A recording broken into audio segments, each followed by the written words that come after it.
Good evening, I'm Nima Rajan, and this is Forum Daily for Tuesday, November 8th. And tonight, we begin on the West Coast, where the country's health ministers are continuing their talks in Vancouver as they push for more federal funding for healthcare.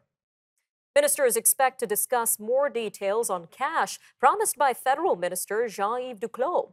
Now, Mr. Duclos did not provide any specifics of the funding promise, but he says all jurisdictions must agree to using common key health indicators and building a world-class health data system for the country.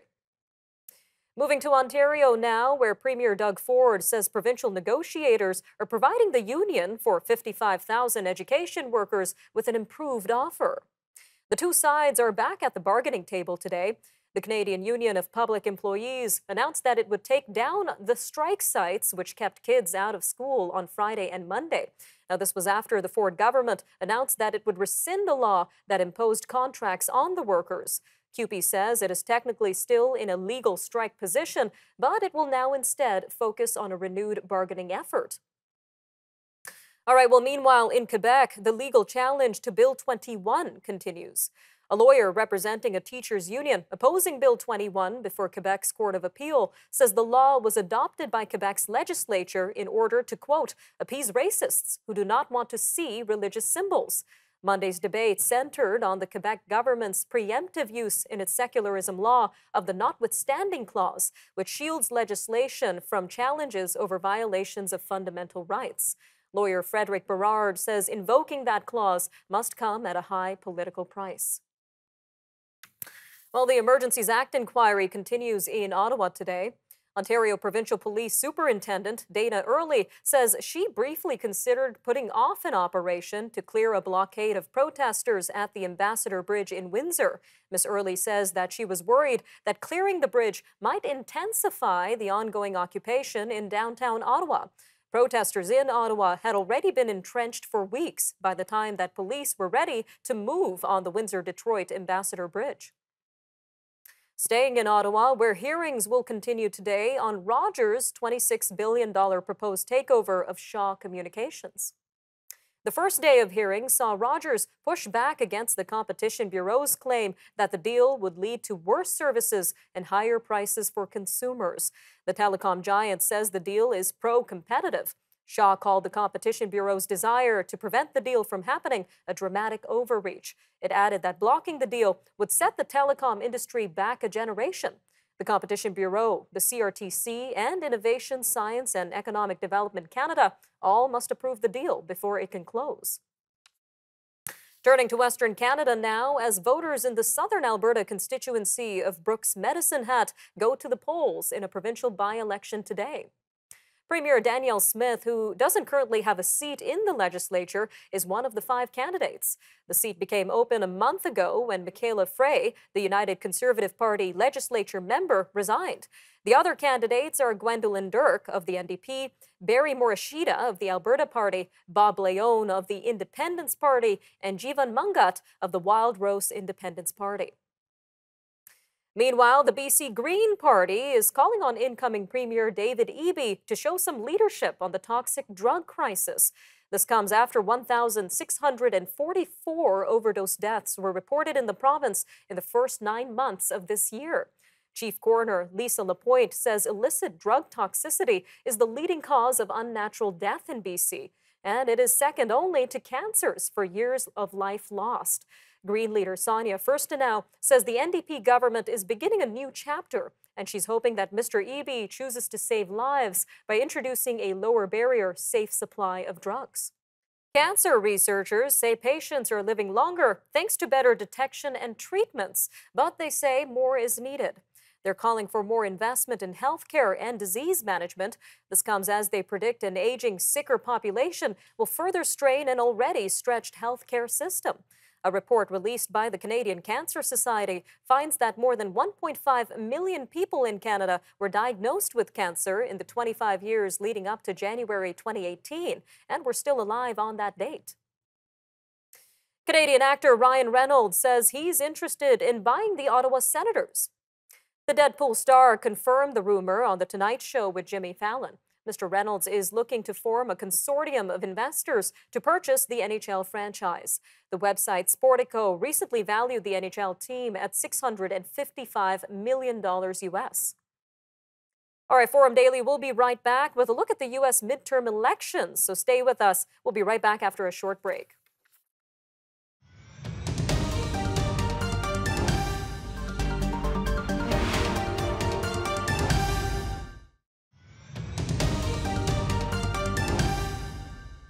Months of campaigning is culminating in midterm elections that will decide control of the U.S. Congress and top governorships. Today's vote potentially will help shape economic policy, access to abortion, and even how elections are held across the U.S. The results will widely be read as whether voters approve of Democratic President Joe Biden's first 2 years or if they're willing to support a Republican Party dominated by former President Trump. Republican control of the House is widely seen as a foregone conclusion, but polls suggest that the fight for control of the Senate is down to the wire. Joining us now to discuss the U.S. midterm elections and how they may impact Canada is Richard Shimooka, Senior Fellow with the Macdonald-Laurier Institute. Mr. Shimooka, welcome back to Forum Daily. Thanks for having me. Now, we know the U.S. midterms are often watched as a precursor to the presidential election, which is set for November 5th, 2024. So how would today's outcome give us an idea into what next year's election may look like? It's tough to say. Generally, the first election after a presidential election goes pretty poorly for the incumbent, in this case, the Democrats. So we're going to see significant sort of crawlback of the Democratic vote, and the Republicans will increase their vote totals. It will be interesting to see how it kind of goes forward, especially with some hints that Trump is going to announce his potential re-election bid in the coming days here. So taking stock from this current situation and how it's going to go forward there isn't that much. It's kind of a bit of a foregone conclusion. A lot of these races. Now, if we look at polling, it's suggesting that the Republicans will likely gain control of the House of Representatives, but we mentioned control of the Senate is a toss-up. So can you go over these polling results with our viewers?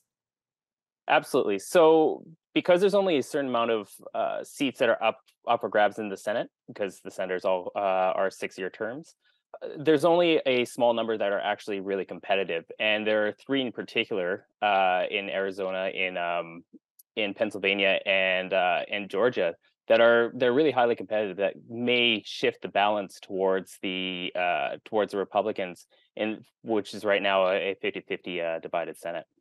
And how do you expect the midterms to affect the Biden administration, especially when it comes to legislative efforts and his 2024 campaign?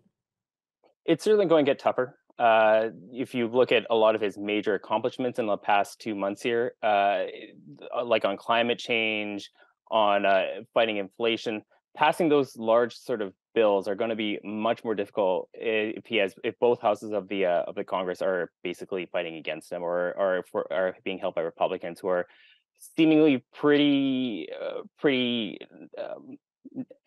anti-ethical towards a lot of the major spending programs that Biden has been supporting thus far.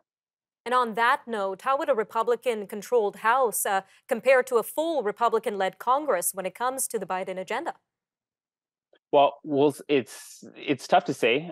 We've seen who's likely to be the House leader, McCarthy, basically suggest that he's going to roll back a lot of the existing reforms, like on climate change, support for Ukraine, maybe up for reconsideration. The large outlays that have already been sort of put out there have kind of been criticized by senior Republicans as being too expensive, especially given the high inflation and the spending that's already occurred.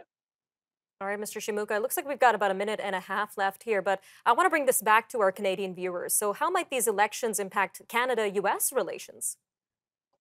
Well, that's tough to say, because 10 years ago, you could definitely see a Republican-led Congress being pretty supportive of trade with Canada. They were always the party of free trade and whatnot. But in this era, where Trump has been a powerful force within the party, and his sort of previous moves that are with his America First and sort of adding tariffs towards on free trade between Canada and the United States, it's not at all sure that this is actually maybe a good thing or not. So we'll have to see. It all depends on where the Republican Party goes. And right now, it's may not be the most friendly towards Canada. Quick 20 seconds left here, but when can we expect the final results to be available, Mr. Shimooka? That's tough to say. If it's close, it may take quite some time. If you remember, looking back at the last election, it took weeks for some of the vote totals to be confirmed, and that may occur again in these elections, especially in some of these large Senate elections. Lots to keep our eyes out for. Mr. Shimooka, thank you again for your time today. Thanks for having me. Stay with us. We'll be right back. And after the break, we're going to be taking a look at the lead up to Remembrance Day with the Royal Canadian Legion. We'll be talking about this year's Silver Cross Mother and what that means. That and, of course, a look at the Royal Canadian Legion's National Poppy campaign ahead of the November 11th Remembrance Day date. Then we'll take a look at the major headlines and news stories from around the world. So stay tuned. Forum Daily, we'll be right back.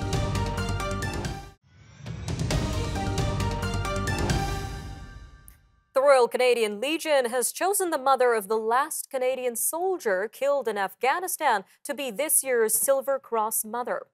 Candy Graff of Alberta will lay a wreath at the National War Memorial in Ottawa on Remembrance Day. This will be on behalf of all mothers who have lost children in service to Canada.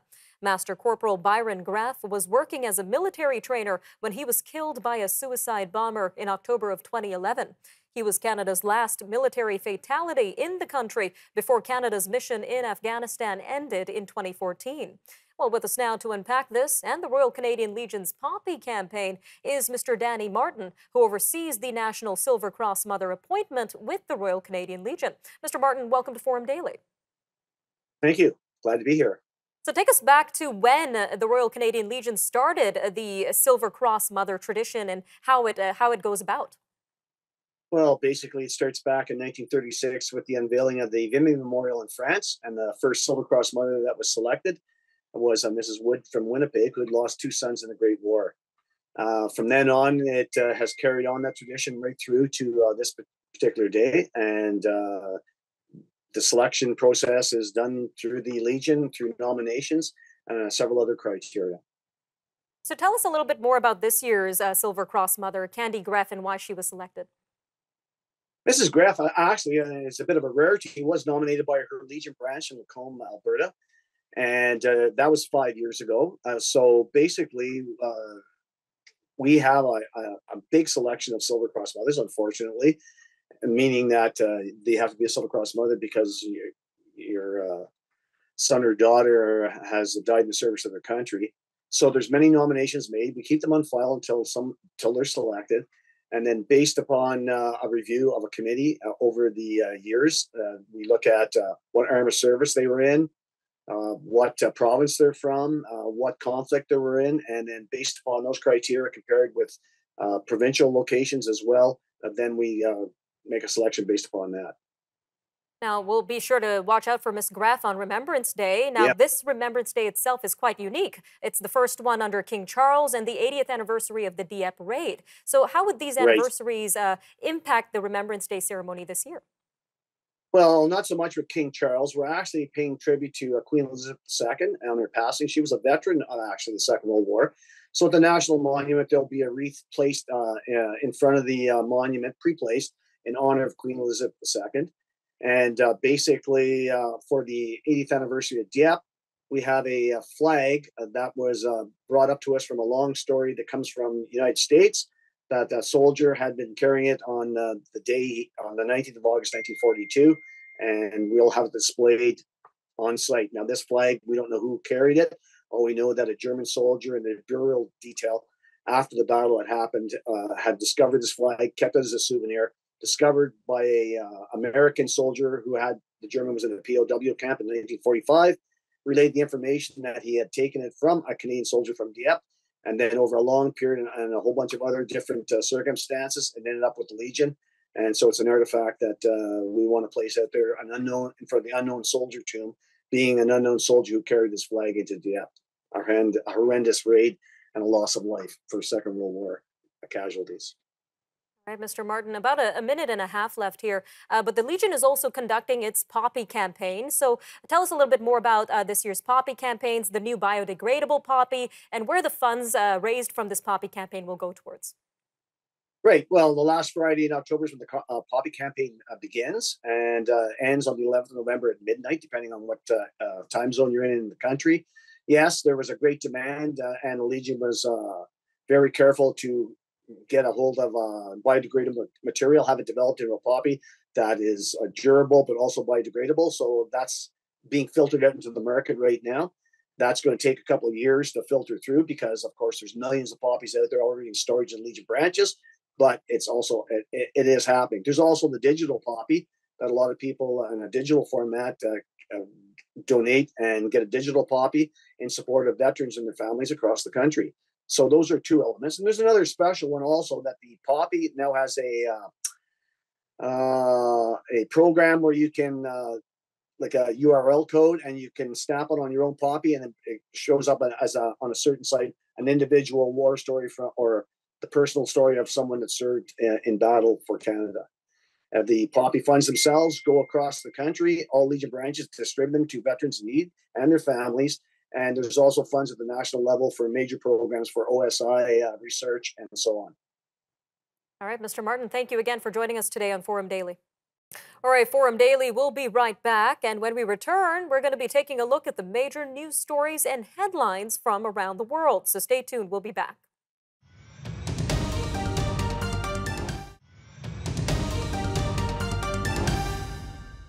World leaders are making a case for tougher action to tackle global warming at COP27 in Egypt. The UN climate talks are hearing growing calls for fossil fuel companies to help pay for the damage that they have helped to cause. United Nations Chief Antonio Guterres on Monday urged countries to, quote, cooperate or perish. Barbados Prime Minister Mia Mottley says it's time to make fossil fuel companies contribute to funds to help poor countries that are suffering climate-related losses. Meanwhile, Ukrainian President Volodymyr Zelensky is calling on Western powers to apply greater diplomatic pressure on Russia. Mr. Zelensky hinted at the possibility of peace talks with Russia, which is a shift from his earlier refusal to negotiate with President Vladimir Putin. He is calling for the return of all of Ukraine's occupied lands, compensation for damage caused by the war, and the prosecution of war crimes. Moving to northeastern China now, where police say 7 people have been arrested. This comes after a clash between residents and authorities who were enforcing COVID-19 quarantine restrictions. Now, while the case numbers remain relatively low, China has relentlessly pursued its strict zero-COVID policy. Anti-pandemic measures have prompted backlashes across the country, which is a rare challenge to Communist Party authority. Sweden's new Prime Minister Ulf Kristersson met with Turkey's leader today in an effort to secure Turkish approval for his country's bid to join NATO. He has vowed to fulfill his country's obligations toward countering the threat of terrorism to Turkey. Turkey says it is expecting concrete steps from Sweden. Sweden and Finland applied for membership in the military alliance after Russian forces invaded Ukraine in February. But Turkey has been holding off on endorsing their bids, accusing the two of ignoring its security concerns. Well, it looks like tensions are rising in Congo, where fighter jets have begun bombing rebel targets in the country's embattled east. This comes as the military steps up its fight against the M23 group. A rebel spokesman and a civil society leader confirmed that aerial bombardments were underway. The moves come as Congo steps up its rhetoric against Rwanda. It blames its neighbor for supporting the rebels in their battle against the Congolese military. Rwanda has repeatedly denied those allegations. In a show of force, Congo's military began training some 3,000 new recruits on Monday in Goma. Nicole has strengthened to a tropical storm as it churns toward the northwestern Bahamas and Florida's Atlantic coastline. A range of warnings and watches remained in place on Tuesday throughout the region. Nicole is expected to cross the Bahamas later on Tuesday and strengthen into a Category 1 hurricane before making landfall in Florida on Wednesday night or Thursday.